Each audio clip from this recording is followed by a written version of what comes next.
Dobrý den, vážené dámy a pánové. Jsem ráda, že vás můžu dnes přivítat na webináři, který děláme ve spolupráci s našimi kolegy z Islandu. Budeme zde mít dvě zástupkyně Islandské sítě Zdravých měst a Zdravého města Reykjavík. Celý webinář bude v angličtině, ale bude s titulky, ale věřím, že vás určitě zaujme a že najdete spoustu inspirací, které budete moci sdílet i ve vašich městech. Please let me introduce a short video presentation of Zsofia Pusztai, who is the WHO representative in Czech Republic.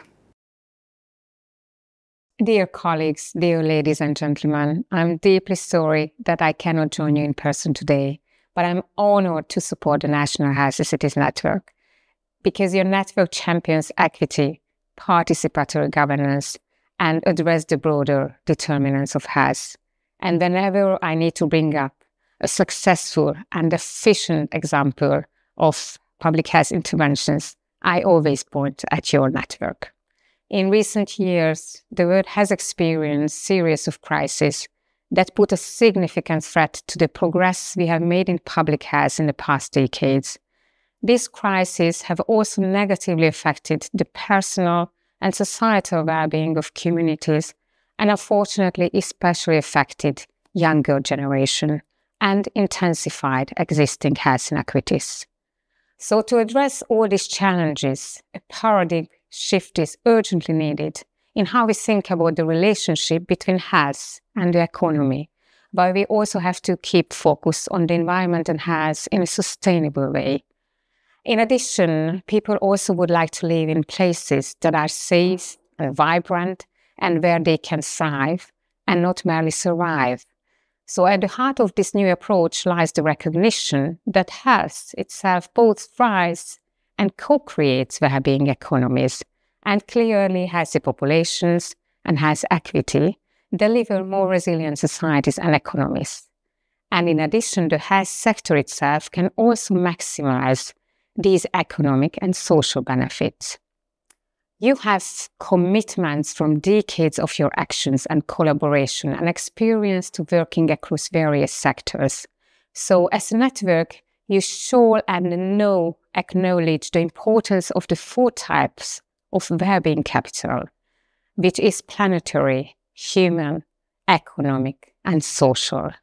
And over the past 30 years, the WHO European Healthy Cities Network has grown substantially.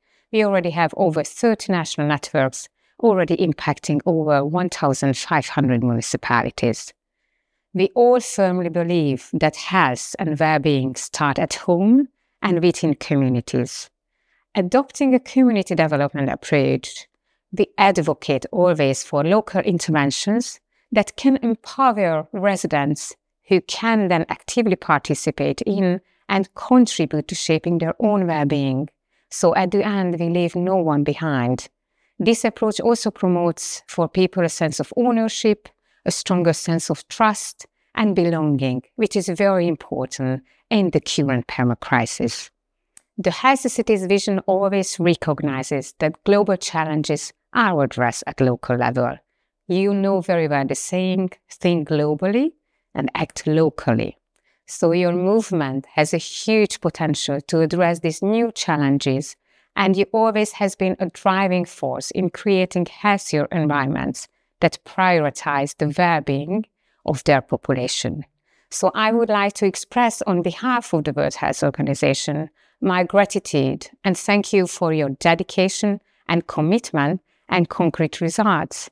I wish you a continued success during this webinar, but also for your upcoming endeavors and projects. And rest assured that WHO continues to stand behind you in your commitments and efforts to improve the health and well-being of your own population. Thank you, and děkujeme. So, hello once again. I'm very happy to welcome here our guests from Iceland. We have here the Icelandic Healthy Cities Network and the city of Reykjavík. They are here for 3 days, visiting some of the cities, and we are all sharing inspirations and knowledge and know-how between our two networks and our cities. Please present yourself. Yeah, thank you, Jitka, and so many thanks for your warm welcome here. My name is Gia Gunnarsdóttir and I work for the Directorate of Health in Iceland, and I'm the National Network Coordinator for Healthy Cities in Iceland. Yes, thank you as well, Jitka, and to your team for welcoming us. My name is Harpa Þorsteinsdóttir. I'm the Healthy Cities Coordinator for Reykjavík City. Thank you very much. You will be having your presentations afterward, so I'm really happy to share your information and inspiration. And I will also have some information about Czech healthy cities now in our presentation. Okay, so first let me introduce the Czech Healthy Cities National Network, what we are doing in Czech Republic, what are your activities. The presentation is a little bit broader and I will skip some of the slides, but definitely you will have it on the website, so you will have the chance to download it if wanted. I will talk about healthy cities engagement, strategic work, and sharing of practice. So who we are an association of municipalities. Of course, we do cooperate because we are a part of a WHO UN family of healthy cities across Europe. And we have, besides also the international cooperation, of course, a very broad national cooperation with national institutions and expert institutions, but still we are a network of municipalities, an association of cities, towns, and regions. As I told you, and that's why we have here our partners from Iceland, we are a part of the WHO UN family. So we are cooperating together with many other national networks and cities across Europe, and not only in Europe. These are the numbers, now slightly bigger. For example, there are more than 22 national networks accredited for the WHO Healthy Cities program. And that makes us, and that gives us the chance to really share knowledge and to compare things, how to promote health, sustainability, and well-being across Europe in our cities. Getting back to Czech Republic, we now have 140 cities, towns, and regions cooperating with really small towns of, for example, 300 inhabitants, or Prague healthy city, or concrete regions. So we have to define which services and how to work with different type of municipalities. Our approach, as in many other networks and cities throughout Europe, we really concentrate pretty much on two topics. One is participation and one is strategic work. And these are the two principles that we try to combine with all the topics that we are doing, if it's environment or if public health support, climate, and so on. But still, we think that participation and strategic work towards sustainability is the main issue that we have to do and we have to promote in our cities. What we offer as a network, especially educational and awareness-raising events, sharing of good practice, and of course email information and service. This is open to any city, to anyone who wants to be part of the Healthy City project in Czech Republic, or who is interested in topics that we are doing. But above that, especially for members, we do have really pretty much of methodological consultations, in-house consulting for strategic planning, for participation. We really help the cities to engage the citizens, to promote their topics, to promote environmental, climate, and other topics. And we help them also with project management and media promotion and so on. If I could select some of the topics that we really consider important in the last years, we would talk definitely on data, indicators, and benchmarking, in comparing how we are, where we stay in different cities, how can we do, or what can we do to improve our lives in the cities. Then we, of course, do planning for health, community building, and these kind of things. And we are really tending and we are really stressing the engaging of youth generation, planning with kids, planning with youngsters, because we think that this is the target group which is the most affected by things that are happening at these days. we are also an event organization. These are some of the numbers throughout the 30 years we're functioning in Czech Republic, because every year we have lots of events nationwide for healthy cities, but also promoting the topics for any other NGOs or any other cities that are interested in the topic. So you see some of the numbers. We are happy that our members find the events like they're really looking forward to going there, because they meet their friends. Let's say they meet they can like talk to anybody or to other people from the cities that do share the same problems and the same activities. Or so that it's very nice for us just to be enabling the networking and enabling the activities that they feel like they can promote and develop together in a cooperation between cities. As I was talking before, engaging citizens is a very tough work and a very thing that we are stressing very much. So every year, these are the numbers for the 30 years history we have been having in Czech Republic, but we are also not like helping in the methodological way for our cities, but also in concrete facilitation processes in the cities. So you can see here some of the numbers, and really participation is one of the key elements of healthy cities.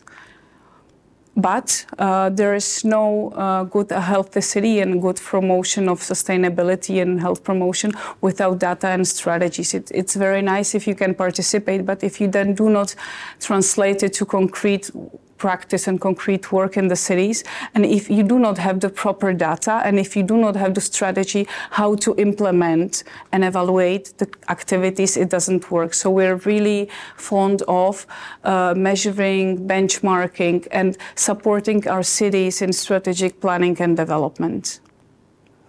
But for not to be so expert, let's say, we also have to work and to promote our activities in a let's say an easier way and in a networking way. So we have a very broad database of good practices, which is available online and which is feeded, let's say, on a daily or on a weekly basis. We have lots of information.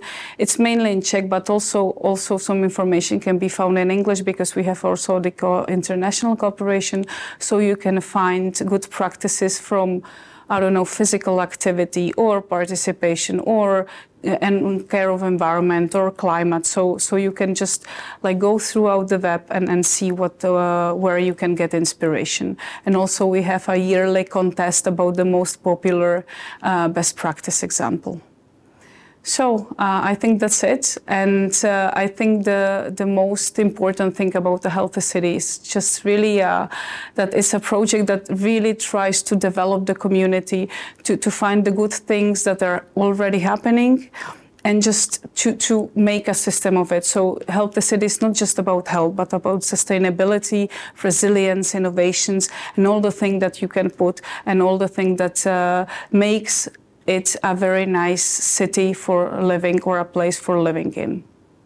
So thank you very much. You will have my presentation available on the web, and I will be happy to share some of the questions also with our Icelandic partners. Thank you.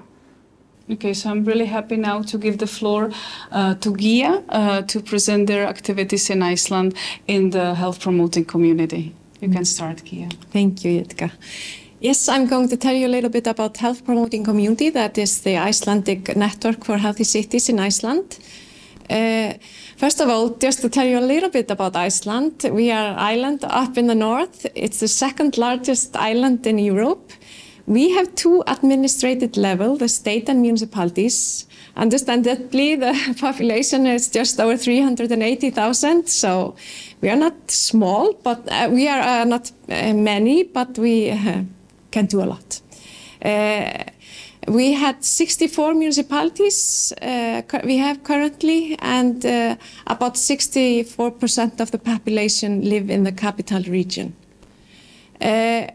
First of all, we have a great basis for health promotion and prevention work in Iceland. The Sustainable Development Goals and Well-being Agenda is led by the Prime Minister's Office, so that's a very good foundation for our work, and you can learn more about it in the country deep dive for well-being economy for Iceland that the WHO made last year. So the well-being priorities guiding the government's 5-year physical strategic plan are, for example, number 1, mental health, secure housing, better work-life balance, zero carbon emission, innovation growth, and better communication with the public, including participation. And we have 39 well-being indicators to monitor the progress. And we are also looking into the possibility to develop them for the local level. The health promoting community and related work, we say, is a result of ongoing fusion cooking. We are learning from all over the world. We are building on the charter, like the healthy city work is built on. The rainbow model, of course, the WHO healthy cities have been so valuable in our journey and important. Various EU projects, and of course previous health promotion and prevention work in Iceland, including the Icelandic model, other Nordic countries, Europe, and other parts of the world. We have, it's like an umbrella, we have health promoting preschools in Iceland, health promoting compulsory schools, upper secondary school, workplaces, and also a health promotion of older adults is incorporated in this work. So we cover the whole life cycle in a similar way. Yeah, in addition to what I said earlier, we have a solid foundation for our work. And for example, the Directorate to Health Act that emphasized that we build our work on best available knowledge and experience. And we know, according to the science, that comprehensive approach relying on active participation across sectors and level is effective.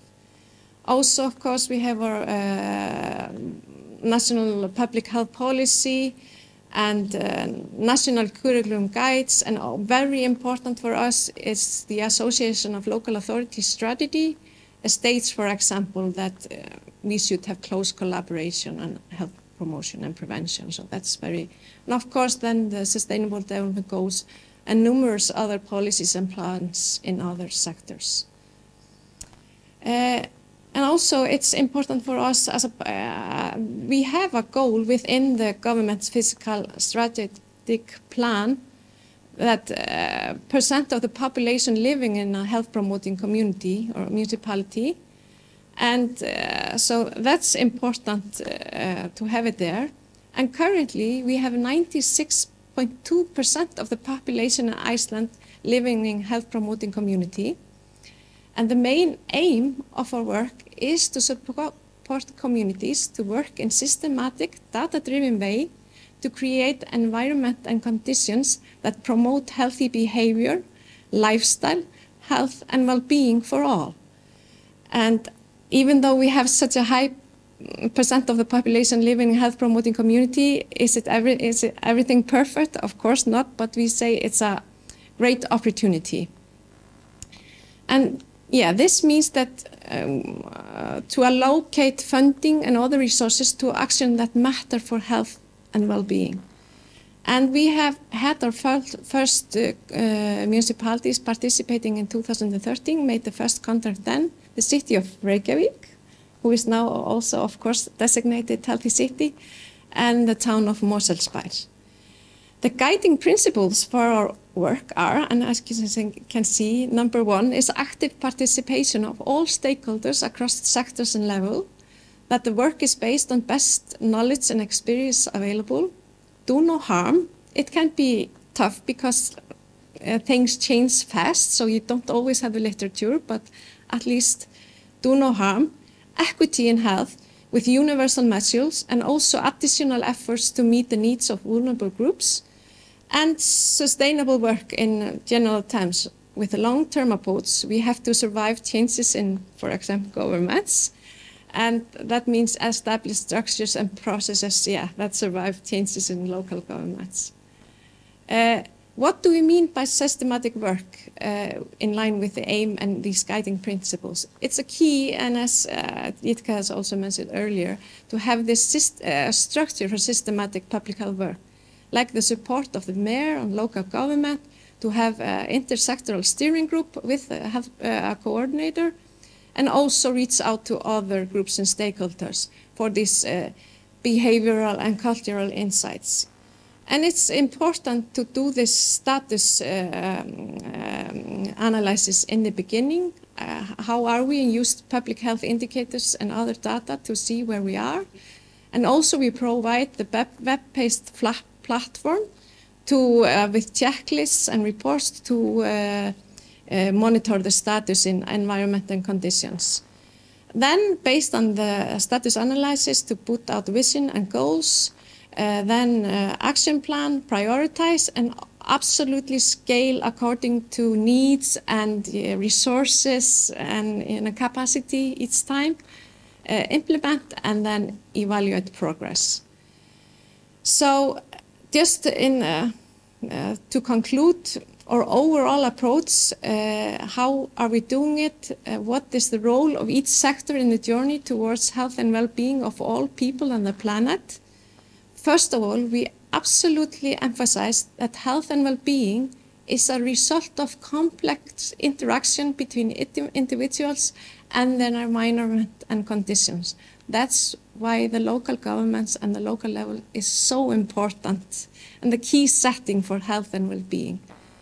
And what we have done, we adapted the determinants of health rainbow to Icelandic context. So we, based on the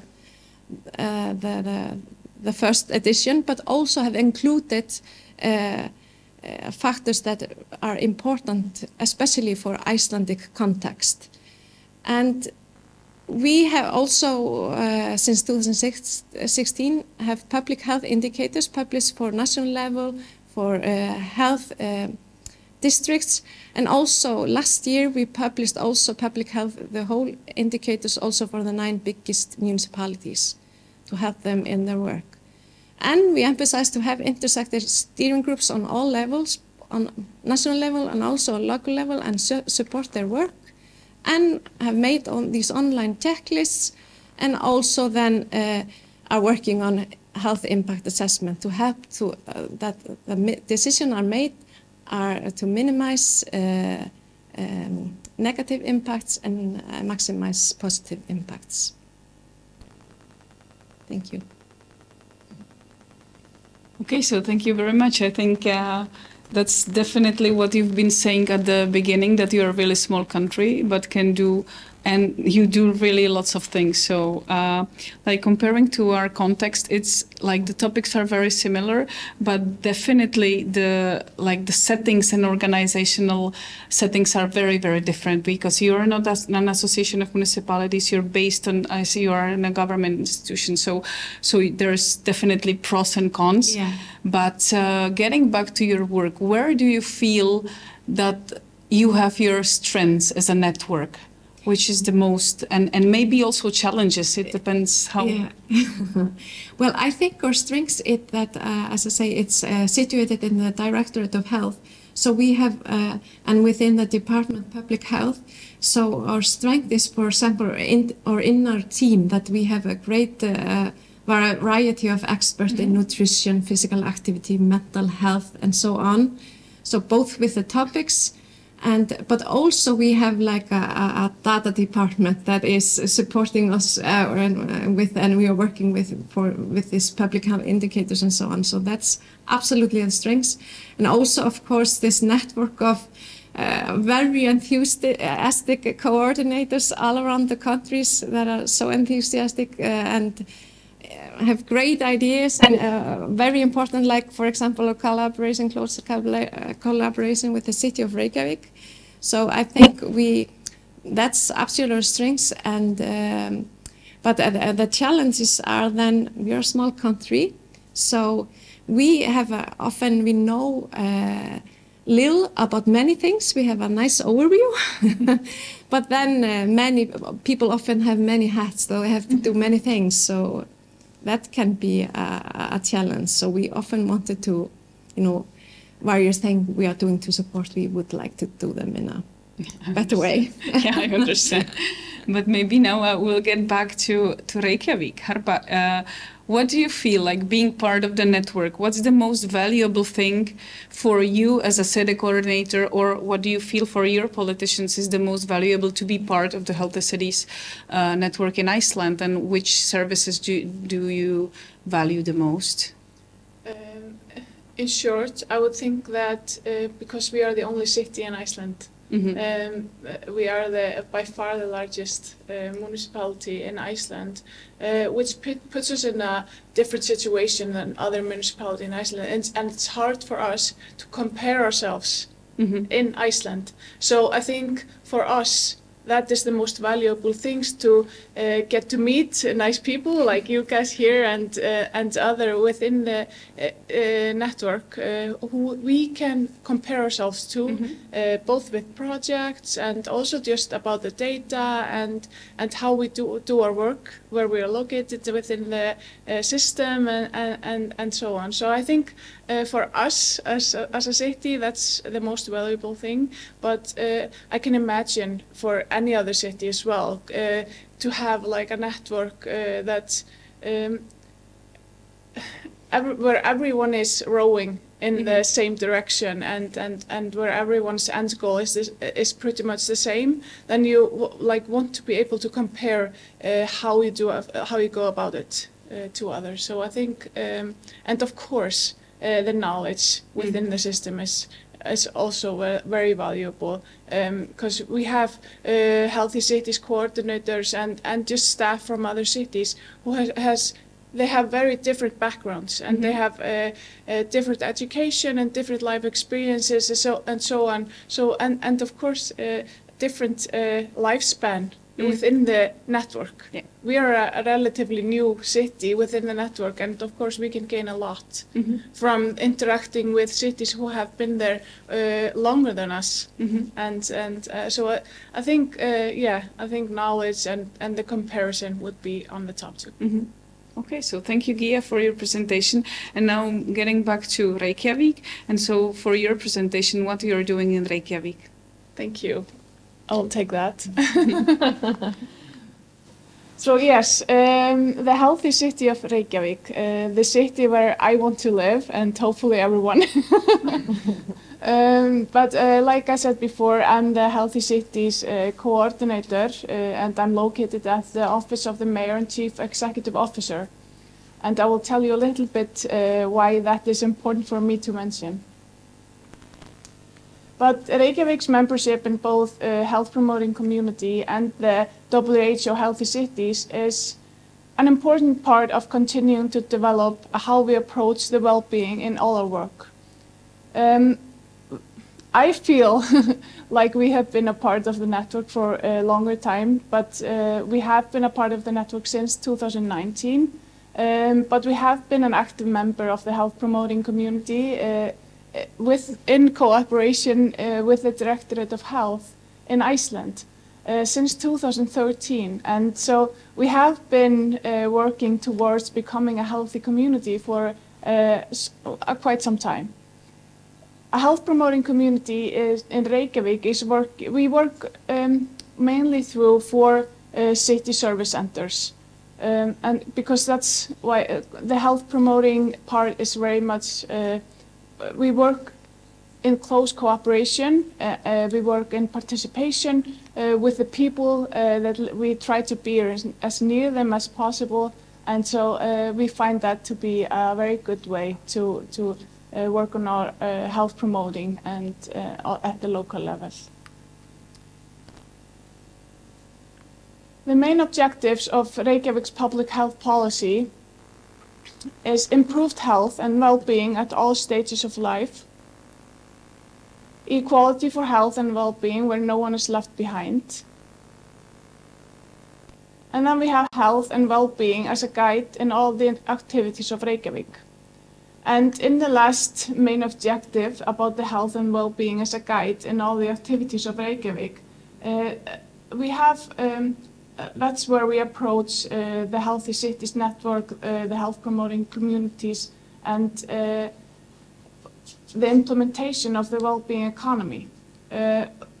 We have had the public health policy in Reykjavik since 2021, and that's when we put in that we were going to implement the well-being economy, for example. So we try to look into the future, but then we always have a 2-year action plan where we decide what is on the agenda for the next 2 years, and I think it's very important for me to say that when we decided to join the Healthy Cities Network, for example, and we had our public health policy published for the first time, there was a very good political support within the system of Reykjavik.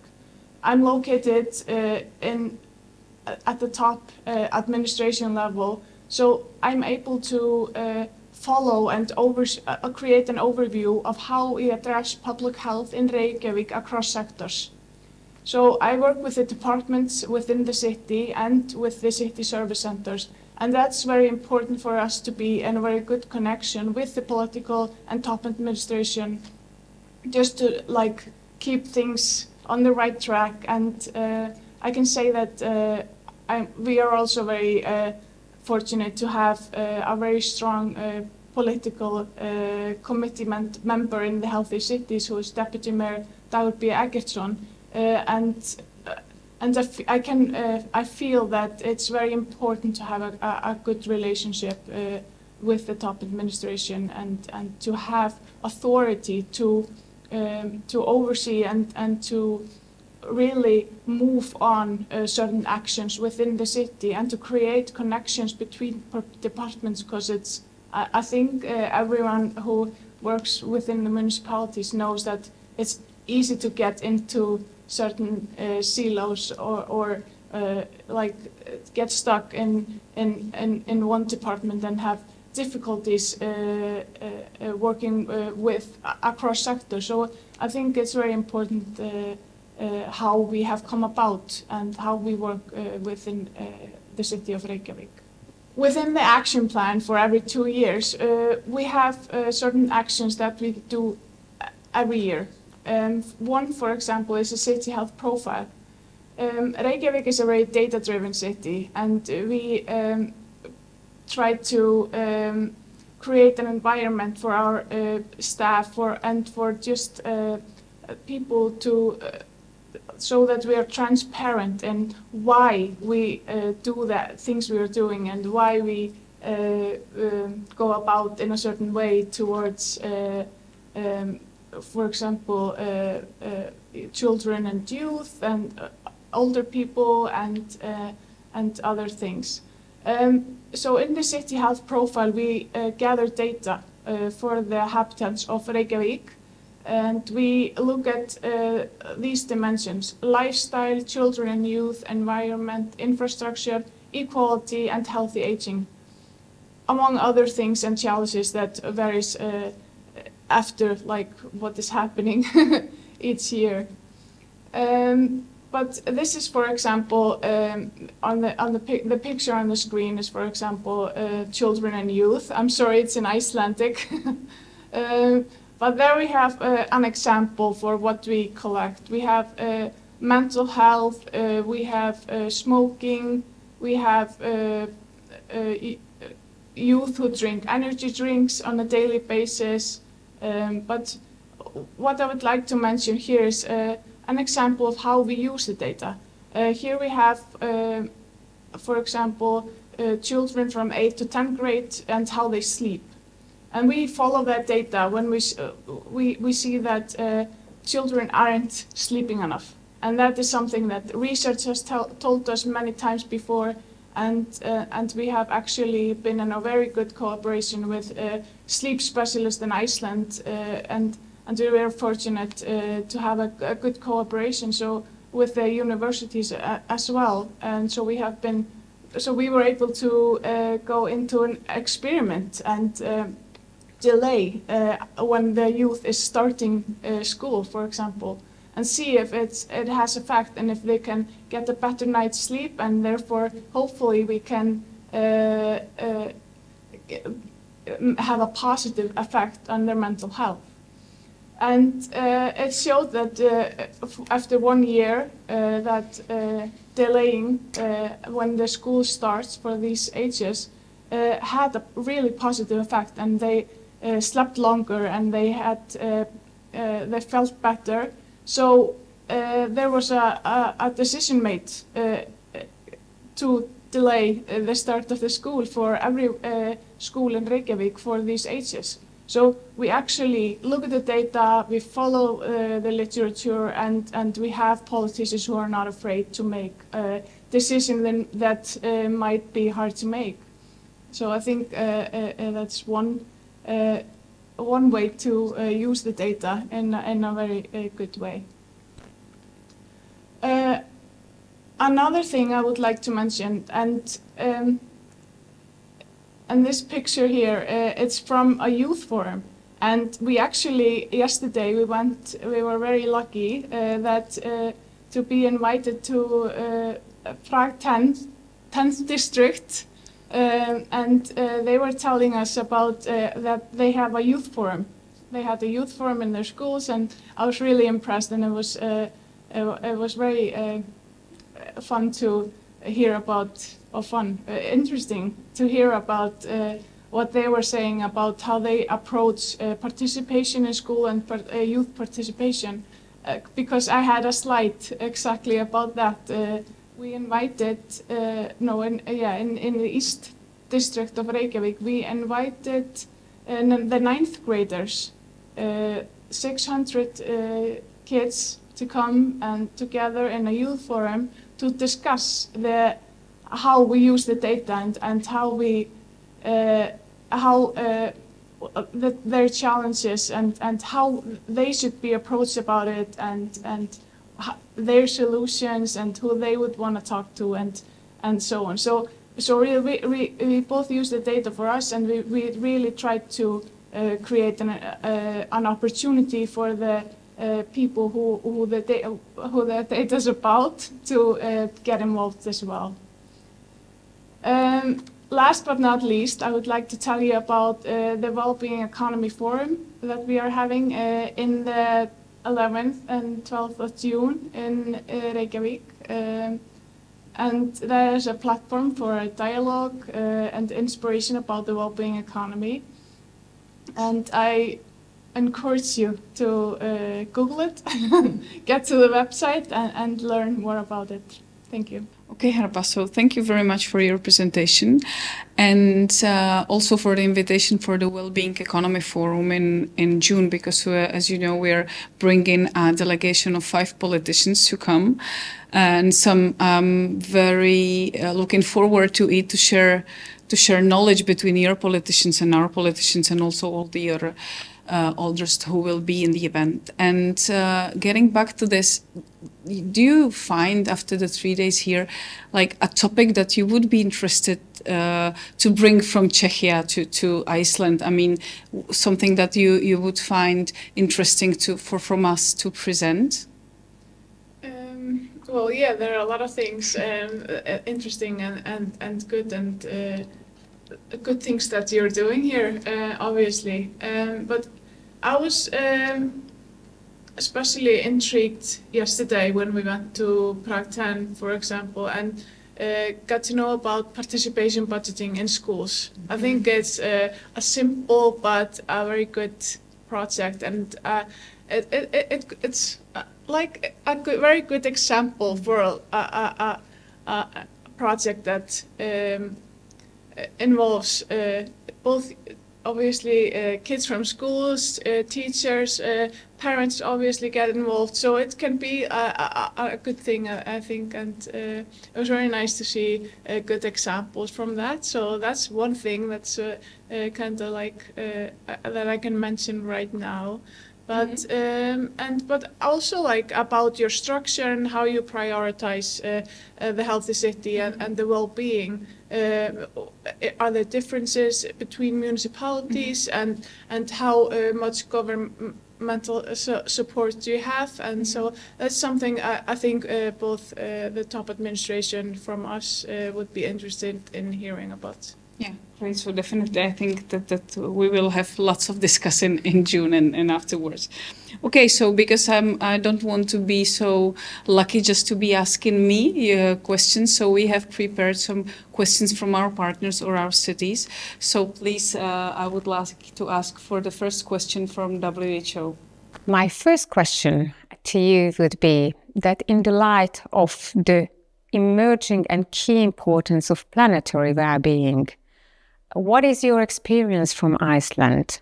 How concretely you managed to address these issues, how you managed to work with other sectors, how it impacted urban planning, how you can involve communities, how you can protect biodiversity, and also how you can address jointly and mitigate the impact of climate change. So we would be here to hear your experience on addressing challenges for planetary well-being. So a rather complex question, but I'm sure that you can answer it very simply because you're doing lots of climate change and lots of projects on that. So can you answer this? Yeah. I can try, do my best. I think as we come back to the rainbow I told you about earlier, the health and well-being is a result of interaction between individual and their closest environment and conditions, including natural environment. So, and what we also want to emphasize that we want to build our work on best available knowledge. So we have a scientific committee in Iceland, and we regularly publish scientific report on climate change. And the report that was published last year, for the first time, included whole chapter about public health, healthcare system, and communities. So that was really important to put it on the table and in that way link it together and put forward important questions we have to answer. But we need to create climate resilient community. We need resilient people, and the health is so important part of that. So we need healthy people to meet those future challenges, because we have to face it. Of course, we have to mitigate, but we have to face the world is changing, so we have to prepare for that. So in both mitigation and adaptation plans, we have to look for synergies and the best buys there, but then really be aware that the plans and the actions that we are going to do, that we are very aware of the impact of people, health and well-being in those actions, and maximize positive impact and minimize negative impact. Would be happy if we here in Czechia we will be so far in this topic. Okay, so the next question, please. My second question would be that young people's views and concerns are also need to be taken into consideration more than ever before. Iceland has excellent example involving of the Icelandic Youth Council. So we would like to hear concrete examples, how you managed to get them on board, how you managed to get them committed, and what was the concrete outcome of that collaboration. Thank you for your response. Okay, maybe Harpa, it's for you, just because you were talking about the youngsters and the Young Forum in Reykjavik. So how did you manage to get them on board? We try to involve the youth into projects and policy making that is relevant to them. But overall, I think, and thank you, Sophia, for a good question. And it is right that in Iceland we have a long history of collaboration with the aim of supporting the youth, and we have what many people know of, the Icelandic prevention model, which essentially was when we made the progress from being the highest in alcohol and substance abuse in youth in Europe and we went from that to being the lowest. And that was done with a wide collaboration between parents, teachers, sports club, leisure activities, police, and everyone who is involved in the children's lives, and plus the data. And that is the key factor. But it wasn't enough to, when we had the data, it wasn't enough to show the youth, like, this is what you're doing, it's not good for you, and you know the typical picture of a rotten heart after smoking or whatever. It wasn't talking to the children, it wasn't having the right effect.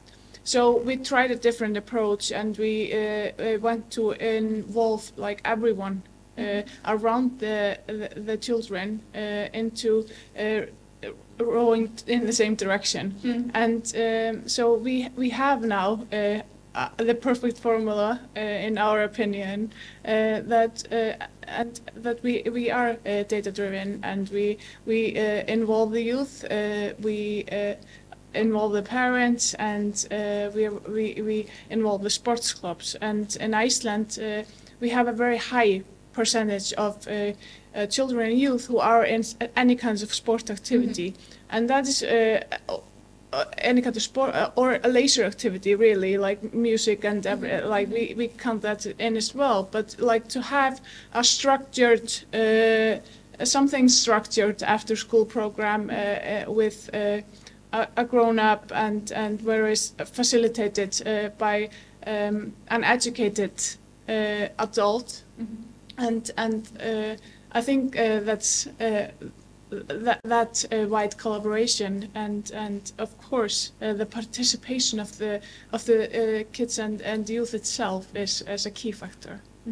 Okay, thank you very much. Now we have 2 questions from the mayor of Rožnov pod Radhoštěm. So please, the questions. Hello from Rožnov. I have one question about well-being economy.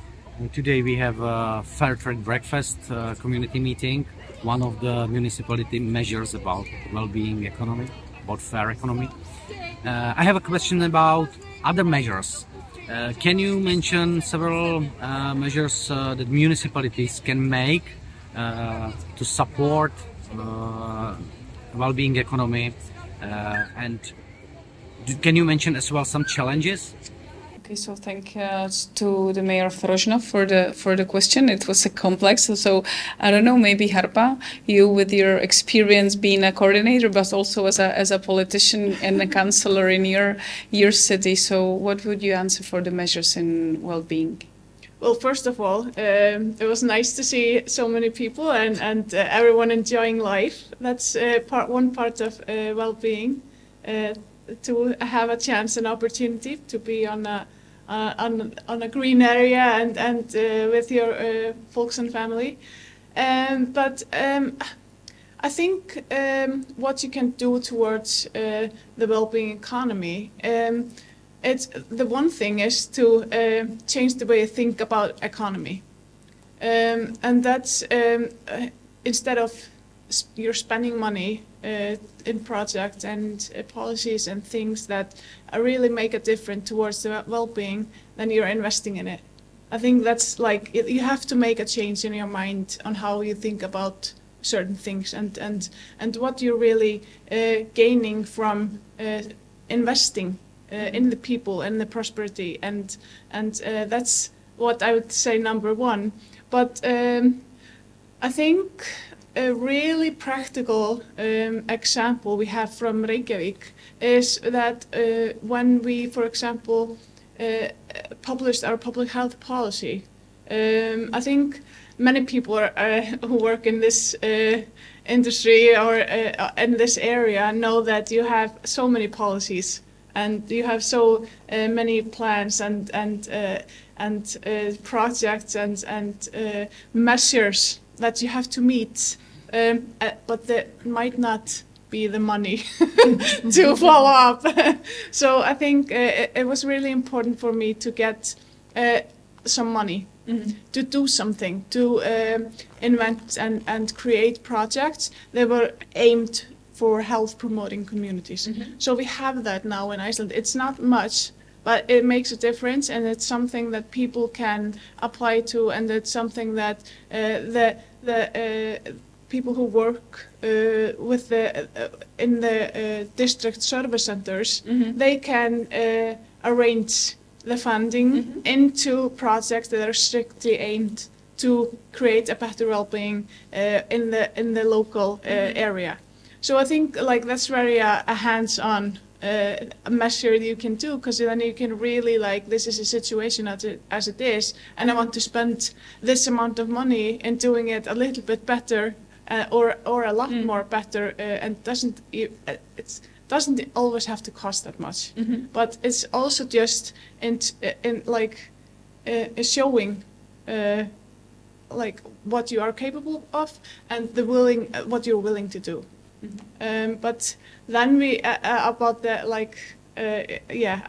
then we can have a whole other conversation about this in the well-being forum in June. I think we will. Because we will exactly address that there, both in the local level session, in the forum itself, and then in the pre-forum at the well-being economy forum. But and I think that will be a really important platform for us to have, and for because it's an open event, so hopefully you will be there with some delegation, and hopefully we will be able to share the outcome of that with you. Yeah, I think also because there are like the topics are very similar, so I'm pretty sure that always also like the attitude in different countries can be different, but still we can get inspiration from each other.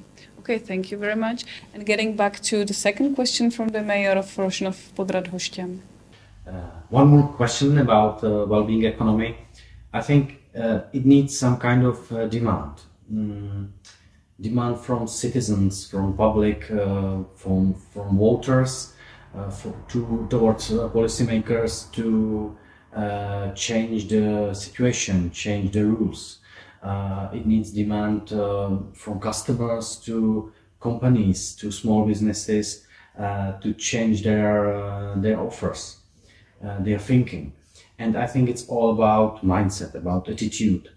And it seems to be a long way to change the mindset. Do you have some tips how to work with public citizens or customers, how to change their thinking towards well-being economic principles?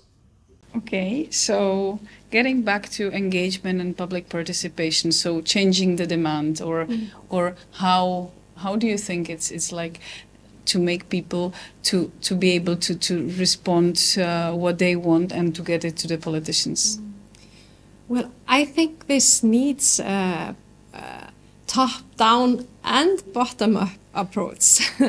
So of course I think it should be a good selling point for politicians to put well-being and the people in the center and their well-being and on the top of the agenda. That's something we are aiming for, to set that course. So I think that's really important. But then we know, according to the literature, to decide as politicians and top administration that you're going to build what you're doing on best available knowledge. And we really know that what matters for people's health and well-being, it's the social determinants of health, have secure housing, secure income, and, you know, being an active participant in the community and so on. So these vital determinants, but also like how easy it to be physically active, eat healthy food, etc. So I think this has to be acknowledged and promoted from the top. But then again, how are we going to do it? To have this, provide this opportunity for participation and dialogue, because it can be very different between, within the same area, within the same district, what the real needs are, how the situation is. So have this dialogue with both inhabitants and key actors in the municipality, with and the key settings like depending on the target group each time, from schools, from the industry and so on, to have this dialogue depending on what issue is at hand, and suggest, what is most important for you, and what do you feel is needed, and how can we solve it?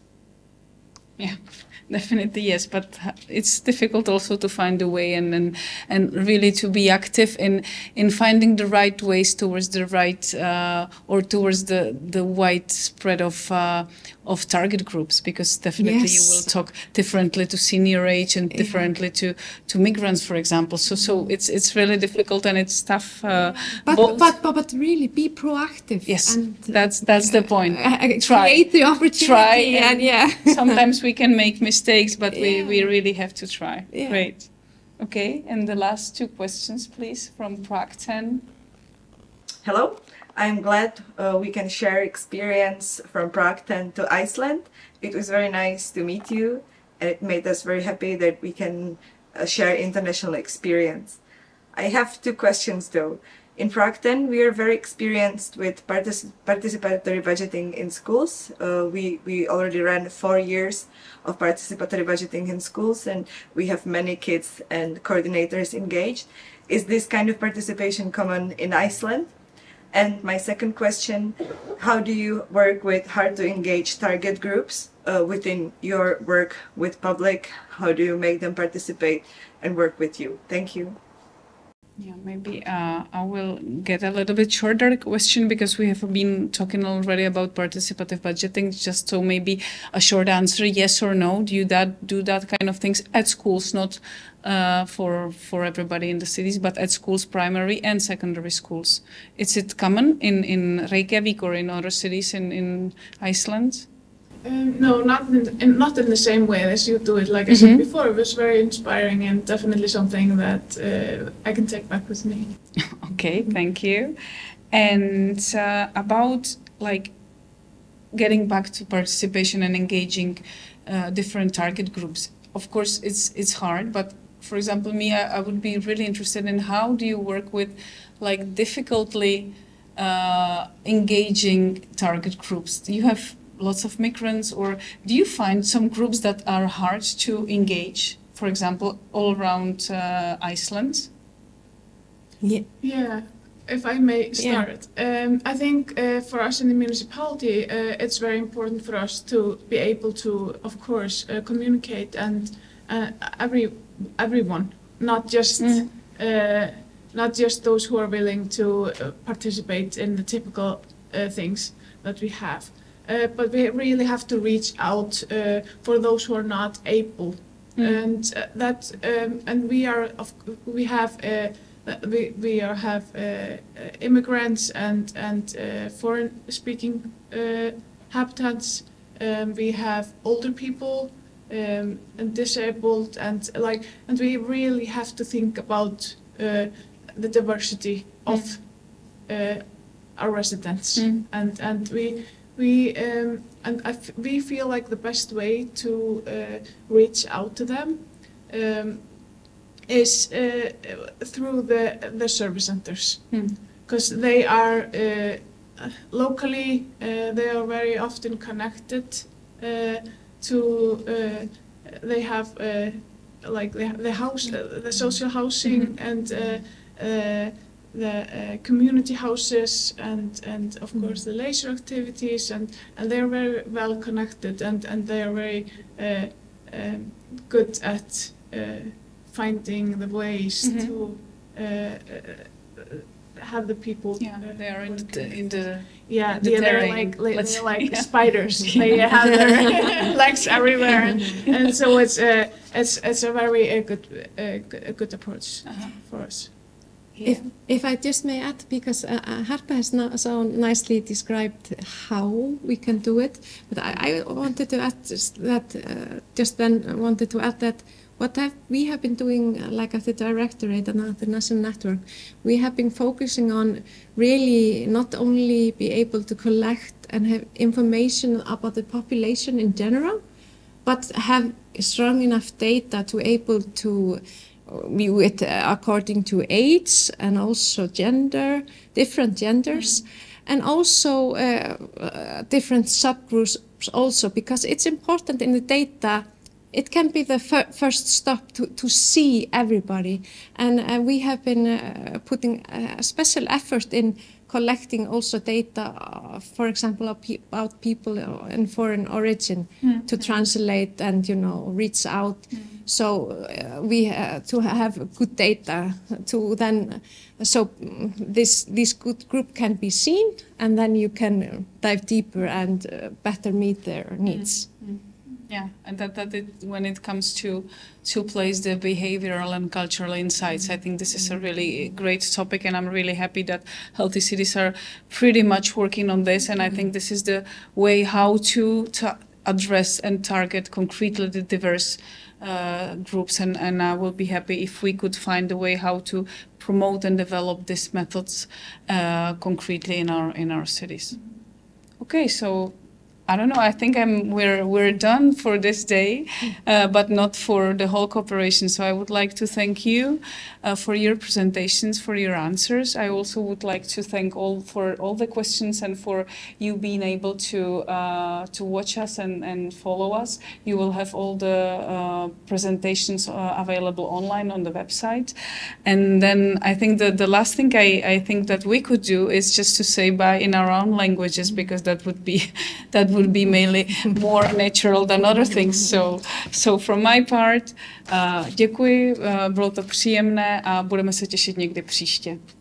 Bless og takk í dag og takk Jitka og allt hennar fólk fyrir góðar móttökur. Já, takk kærlega fyrir og takk kærlega fyrir. Okay, so once thank you again, děkujeme a nashledanou.